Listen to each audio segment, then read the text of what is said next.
நம்ம வாழ்க்கை சில நேரம் ரொம்ப குழப்பமா போகும். நம்ம நல்லவங்க தானே, ஆனா ஏன் நிம்மதி இல்லை, ஏன் மனசு சோர்ந்து போகுது? இந்த திருப்பாவை பாடல் 28 ஒரு சின்ன ரகசியம் சொல்லுது.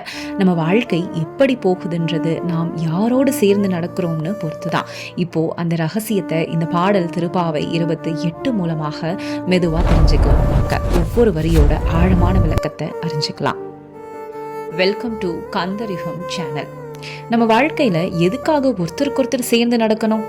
ஆண்டாள் சொல்றாங்க, கறவைகள் பின் சென்று காணம் சேர்ந்துண்போம்.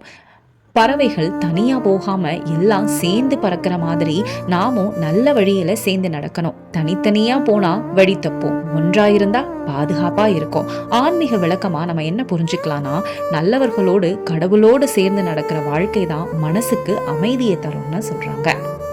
அறிவில்லாதவங்க கடவுளை அடைய முடியாதா? அறிவொன்றும் இல்லாத ஆயர் குலத்து ஒன்றென்னை. நாங்க பெரிய படிச்சவங்க இல்ல, ரொம்ப புத்திசாலிகளும் இல்ல, சாதாரண மக்கள் தான். ஆன்மீக விளக்கம், கடவுளுக்கு புத்தி முக்கியம் இல்ல, சாதாரண மனசும் சுத்தமான எண்ணமும் போதும். இந்த மாதிரி வாழ்க்கை கிடைக்கிறது ஏன் பெரிய பாக்கியம்? பிறவி பெருந்தனை புண்ணியம் யாமடையும். இப்படி கடவுளை நினைத்து வாழ்கிற வாழ்க்கை நமக்கு கிடைச்சதே ஒரு பெரிய புண்ணியம்னு அழகா சொல்றாங்க. இறைவனை நினைக்கிற மனமே நம்ம ஆன்மாவை உயர்த்தும். கடவுள் நம்மோடு இருந்தா என்னாகும்?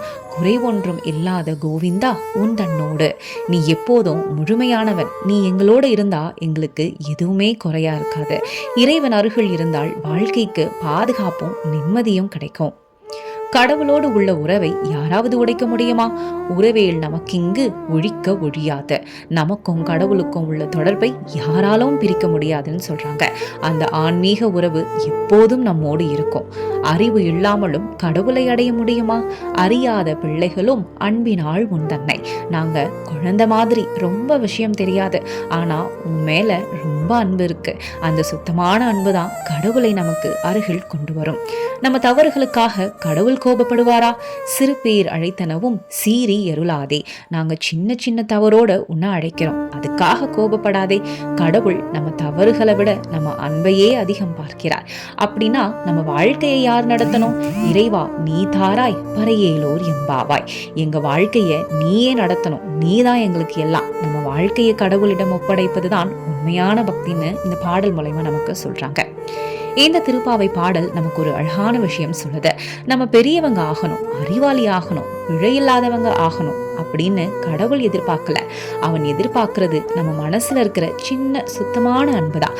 அந்த அன்போடு அவனை பிடிச்சுக்கிட்டா நம்ம வாழ்க்கை தானா சரியாகும், நிம்மதி வரும், வழி தெரியும். இந்த ஆன்மீக பயணம் இங்க முடியல, இது இப்போதான் தொடங்குது. இந்த பதிவு உங்களுக்கு பிடிச்சிருந்தா லைக் பண்ணுங்க, ஷேர்